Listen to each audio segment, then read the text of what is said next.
और खुदा ने दिया। लेकिन लोगों के रवैये देख के, लोगों का बिगड़ना देख के इससे कुछ कोताही हो गई। जो बरकत लेके आया था वो बरकत अपने ही हाथों से तोड़ दी।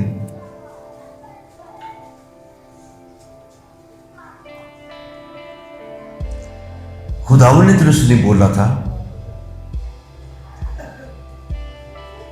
खुदावन ने बोलना होता तो फिर ऊपर से उसे देता ही ना।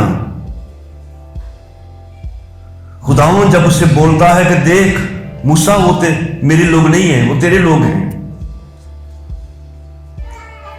नीचे जा। उन्होंने देवता बना लिया, बछड़ा बना लिया है, और उसे पूछा और ये भी कहा कि ये है हमारा वो देवता। तो खुदा उसे कभी तख्तियां देता ही ना। ये सब कुछ होने के बावजूद, देखने के बावजूद भी खुदा ने उसे अपने हाथों की लिखी हुई तख्तियां दी, जो दोनों तरफ से लिखी हुई थी, जिनके लिए मूसा गया था। उसे पता भी नहीं था कितनी देर वहां पे रहना है, कितनी देर वहां पे। बस खुदा ने तो बोला था आजा, ठहरा रहे। शायद मूसा को यह भी नहीं पता लगा होगा उधर कि कितने कैसे दिन गुजरे, कैसे शामी गुजरी, कैसे रात गुजरी। उसे बस एक पता था, खुदा बोल रहा है और मुझे सुनना है, और वो सुन रहा था। तो फिर 40 दिन के बाद खुदाओं ने उसे वो ब्लेसिंग दे दी, और यही मूसा का 40 दिन और 40 रात का रोजा ठहरा। आज हम खुदाओं की हुजूरी में जाने से पहले बहुत सारे इंतजामात करते हैं, अपने बारे में सोचते हैं। मूसा को बुलाया खुदा ने, मूसा तो कोई रोटी साथ में नहीं लेके गया, कोई पानी की फिक्र करके पानी की बोतल नाल नहीं लेके गया। बस खुदाओं ने बुलाया और खुदाओं के हुजूर में चला गया। आमीन। और फिर खुदा कलाम में से हम कल भी इस बात को पढ़ा था कि मूसा ने उन लोहों को जो उसके हाथ में थी तोड़ डाला, और जब मूसा ने उनके गाने की आवाज सुनी और मूसा का गजब भड़का, तो उसने उन लोहों को अपने हाथों में से पटक दिया और उनको पहाड़ के नीचे तोड़ डाला। क्या खुदावन ने से बोला था? खुदावन ने तो इससे बोला। बाज़ औक़ात हम ईमानदार बहुत सारे ऐसे काम करते हैं जो अपनी मर्जी से करते हैं।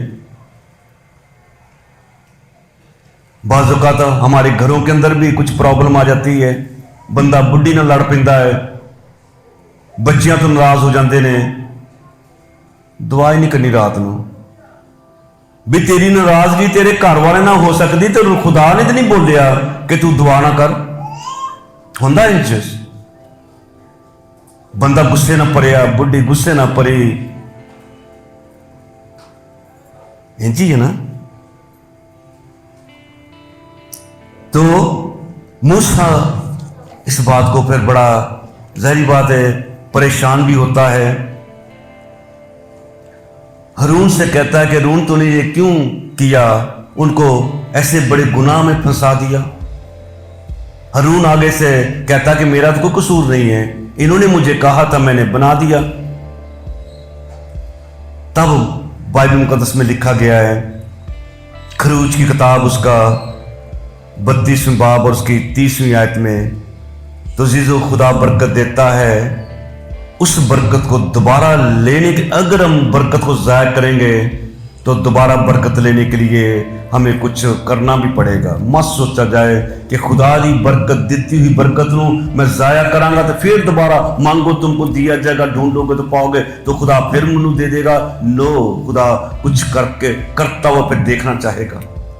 और 30वीं आयत में लिखा गया है कि दूसरे दिन मूसा ने लोगों से कहा, तुमने बड़ा गुनाह किया और अब मैं खुदा के पास जाता हूं, ऊपर जाता हूं, शायद मैं तुम्हारे गुनाह का कफारा दे सकूं। कफारा भी क्या बंदा बोल रहा था, किस कफारे के लिए अपने आप को इस हद तक लेके गया। शायद मैं तुम्हारे गुनाह का कफारा दे सकूं। और मूसा खुदाओं के पास लौट कर गया, फिर वापस ही गया और कहने लगा, हाय इन लोगों ने बड़ा गुनाह किया है कि अपने लिए सोने का देवता बनाया। अब अगर तू उनका गुनाह मुआफ कर दे तो खैर, अगर तू उनका गुनाह मुआफ कर दे तो खैर, वरना मेरा नाम उस किताब में से जो तूने लिखी है मिटा दे। अपना नाम खुदा से कह रहा कि मेरा नाम भी किताबे हयात में से मिटा दे अगर उनके गुनाह मुआफ नहीं करने। और खुदाओं ने मूसा से कहा, जिसने मेरा गुनाह किया है मैं उसी के नाम को अपनी किताब में से मिटाऊंगा। अब तू रवाना हो और लोगों को उस जगह ले जा जो मैंने तुझे बताई है। 33वें बाब की पहली आयत। खुदाओं ने मूसा से कहा, उन लोगों को अपने साथ लेकर जिनको तू मुल्क मिस्र से, अब तो खुदा ये भी नहीं बोल रहा कि मैंने उनको निकाला। मूसा से खुदा ने बोला, वो तेरे लोग हैं और जिन्हें तू मुल्क मिस्र से निकाल कर लाया, यहां से उस मुल्क की तरफ रवाना हो जिसके बारे में मैं इब्राहिम, इसहाक, याकूब से मैंने कसम खाकर कहा था कि इसमें तेरी नस्ल को दूंगा, इससे मैं तेरी नस्ल को दूंगा। और आगे खुदा कलाम में से पे पढ़ते हैं 12वीं आयत 33वां बाब। और मूसा ने खुदावन से कहा, तू मुझसे कहता है इन लोगों को ले चल, पर मुझे ये नहीं पता कि तू किसको मेरे पास भेजेगा। हालांकि तूने ये भी कहा है कि मैं तुझको बनाम जानता हूं और तुझ पर मेरे कर्म की नजर है। बस अगर मुझ पर तेरे कर्म की नजर है तो मुझको वो अपनी राह बता जिससे मैं तुझे पहचान लूं ताकि मुझ पर तेरे कर्म की नजर रहे। और ये ख्याल रख, देख मूसा किस तरह बातें कर रहा है। देखो जीजो, वो मूसा जो फराउन के महल में पला था, शान शौकत का रहने वाला था, किस तरह खुदा से बातें कर रहा है। बस अगर मुझ पर तेरे कर्म की नजर है तो मुझको अपनी राह बता जिससे मैं तुझे पहचान लूं ताकि मुझ पर तेरे कर्म की नजर रहे। और ये ख्याल रख कि ये कौम तेरी ही उम्मत है, चाहे गलतियां सही है तो हम यीशु के लोग हैं ना। हालेलुया, आमीन। मूसा खुदा से बोल रहा है कि मन्निया ही ना गुनाह किता, लेकिन है तो तेरी उम्मत, खुदाओं ये तेरी ही उम्मत है। तब उसने कहा, खुदाउन की बात है, तब उसने कहा मैं साथ चलूंगा। हालेलुया। खुदा अपने बंदा मूसा की गल नहीं मोड़ सकिया। मैं तेरे साथ चलूंगा और तुझे आराम दूंगा। मूसा ने कहा, अगर तू साथ ना चले तो हमको यहां से आगे ना ले जा। जब तक तू साथ ना चले हम नहीं चलेंगे, और जब तक तू साथ ना रहे हम आगे नहीं बढ़ेंगे। मूसा ने कहा, अगर तू साथ ना चले तो हमको यहां से आगे ना ले जा, क्योंकि ये क्यों कर मालूम होगा कि मुझ पर और तेरे लोगों पर तेरे कर्म की नजर है। क्या इस तरीक से नहीं कि तू हमारे साथ चले ताकि मैं और तेरे लोग रूहे जमीन की सब कौमों से निराले ठहरे। खुदा साथ है तो फिर खुदा के लोगों के पास गारंटी मौजूद है, बरकत मौजूद है, कोई दुनिया से निराले होंगे। हालेलुया, आमीन। इसलिए मूसा बार बार खुदा से यही कह रहा, तू साथ चल, खुदा ने कह दिया था कि तू को ले चल इनको, लेकिन मूसा कहता जब तक तू साथ ना चले मैं हम हरगिज आगे नहीं जाएंगे। तब फिर खुदा कलाम में से हम पढ़ते हैं 34वें बाब, फिर खुदावन मूसा से कुछ बोलता है। वो ब्लेसिंग जो चली गई थी उस ब्लेसिंग को दोबारा देने के लिए खुदा बोलता है। फिर खुदावन ने मूसा से कहा, पहली आयत से, फिर खुदावन ने मूसा से कहा, पहली लोहों की मानंद पत्थर की 2 लोहें अपने लिए तराश लेना। अब कुछ बातें और हैं। पहले खुदावन ने बोला था आजा और 2 लोहे ले ला, उस लोहों को मैंने लिखा हुआ ले ले आके। अब खुदा नहीं ऐसा बोल रहा, अब खुदा कह रहा है अब लोहों को लेके आना पड़ेगा। अब लोहों को तराशना, और ये तराशना भी मूसा को खुद ही पड़ेगा। क्यों करना पड़ेगा? वो लोहों को सिर्फ और सिर्फ मूसा जानता था, कितनी ऊंची है, कितनी लंबी है, कितनी चौड़ाई की है, किस शेप की है, वो सिर्फ और सिर्फ मूसा ही जानता है। और खुदा ने जिम्मेदारी भी फिर उसी के ऊपर डाली कि वैसे ही तलाशी मूर्त वाले लोहे लेके आना। देखें क्या खुदा बोल रहा है। फिर खुदा ने मूसा से कहा, पहली लोहों की मानद सेम टू सेम अपनी मर्जी के नाल नहीं उंज दियां ही जड़ियां तोड़ियां ने। फिर खुदा ने मूसा से कहा, पहली लोहों की मानद पत्थर की 2 लोहें अपने लिए तराश लेना। तराशना पड़ेगा, पत्थर लेना पड़ेगा, तराशना पड़ेगा, ओह जेब च रख के ओह जी बनाना पड़ेगा। देखें बरकत बंदा जाया तो कर देता है, बरकत दोबारा लैन वास्ते फिर मुश्किल च भी आता है। अब मूसा को ये जिम्मेदारी डाल रहा है खुदा। अब नहीं खुदा बोल रहा आजा ऊपर मैं फिर तुझे दे दूंगा, तेरे आने से पहले मैं उसको लिख दूंगा। नहीं, फिर खुदा ने मूसा से कहा, पहली लोहों की मानद पत्थर की 2 लोहें अपने लिए तराश लेना। मैं उन लोहों पर वही बातें लिख दूंगा। हुण तू खाली लेके आवेगा, हुण तो लिखियां लिखाइयां नहीं मिलनगियां, हुण तू लैके खाली आवेगा ते मैं उन्हां ते लिख देवांगा। ਇਹਦਾ मतलब है कि कोई बंदा अपने जिंदगी नूं बिल्कुल साफ करके आवेगा ते फिर ओदी जिंदगी ते कलाम लिखिया जाएगा। ते जे पहले ही वो भरिया होवेगा ते नहीं, फिर अब तू आ मैं उसके ऊपर लिख दूंगा। और जो पहली लोहों पर जिनको तूने तोड़ डाला, जिता दिता खुदा ने। फिर जो लोहे तूने तोड़ डाले, खुदा ने कहा कि तूने तोड़ी हैं, मैं वही बातें लिख दूंगा जो पहली लोहों पर जिनको तूने तोड़ डाला मरकूम थी। और सुबह तक तैयार हो जाना, सुबह तक तैयार हो जाना। रातों रात काम करना पड़ेगा। खुदा का हुक्म आ गया कि सुबह तक लेके आना, मैं लिख दूंगा। तुझे लाना पड़ेगा, तुझे तराशना पड़ेगा, वैसे ही लोहे बनाना पड़ेगा। अब तू नहीं पक्का पकाया लेगा, अब तुझे करना पड़ेगा। तो जीजो आज इस कलाम की वजह से सीख लें, खुदा बरकत देने वाला है। अगर बरकत ओदी दित्ती हुई बरकत की बेकदरी की या उनको तोड़िया ना या उन्होंने अनवांटेड समझिया, उस बरकत को दोबारा लैन वास्ते मुश्किल पैदा पै जाता जी। इधर काम तो मुश्किल पै गया मूसा की जिंदगी च, हुण ओहो जी तराशनियां पैणगियां, ओह जी बनानियां पै गई ते खाली उत्ते लैके चढ़ना पेगा। पहले तो खाली हथ गया से, हुण लैके जाना पड़ेगा। तो फिर खुदा कलाम में से पढ़ते हैं, खुदा कहता है कि सुबह तक तैयार हो जाना और सवेरे ही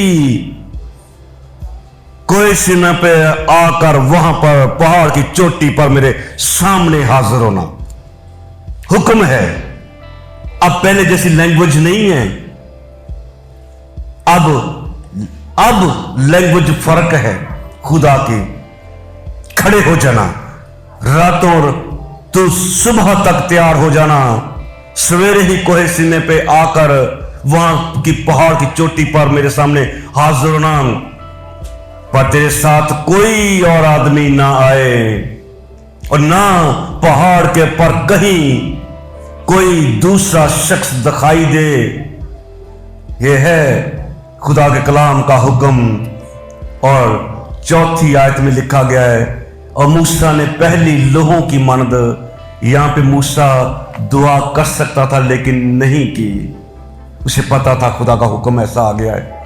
मूसा ने पहली लोहों की मानद तराशी और सुबह सवेरे उठकर पत्थर की दोनों लोहें हाथ में लिए हुए खुदाउन के हुक्म के मुताबिक कोए सीने पर चढ़ गया। हालेलुया, हालेलुया, आमीन। और बाइबल कहती है 28वीं आयत 34वां बाब खरूज की किताब, सो वो 40 दिन और 40 रात वहीं खुदा उनके पास रहा। अगर इस मूसा को पता लग गया होगा कि मैं 40 दिन 40 रात वहां पे रहा, अब तो मूसा को जरूर ही पता होगा कि 40 दिन 40 रात फिर मैंने रहना पड़ेगा।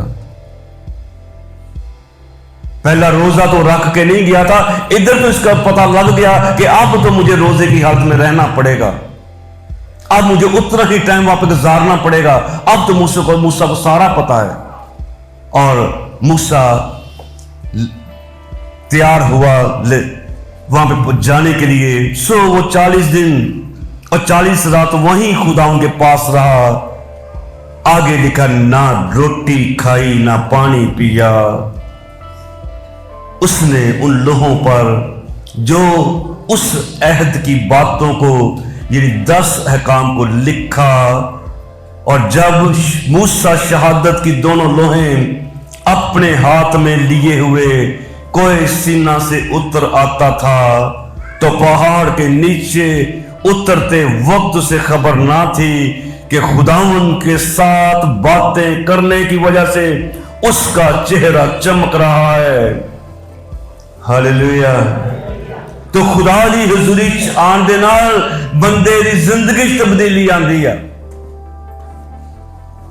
उसका चेहरा चमक रहा था, खुदा का मुनव्वर उसके नूर उसके ऊपर पड़ा था। हालेलुया। उसका चेहरा चमक रहा था। और जब हारून और बनी इस्राएल ने मूसा पर नजर की और उसके चेहरा को चमकते देखा तो उसके नजदीक आने से डरे।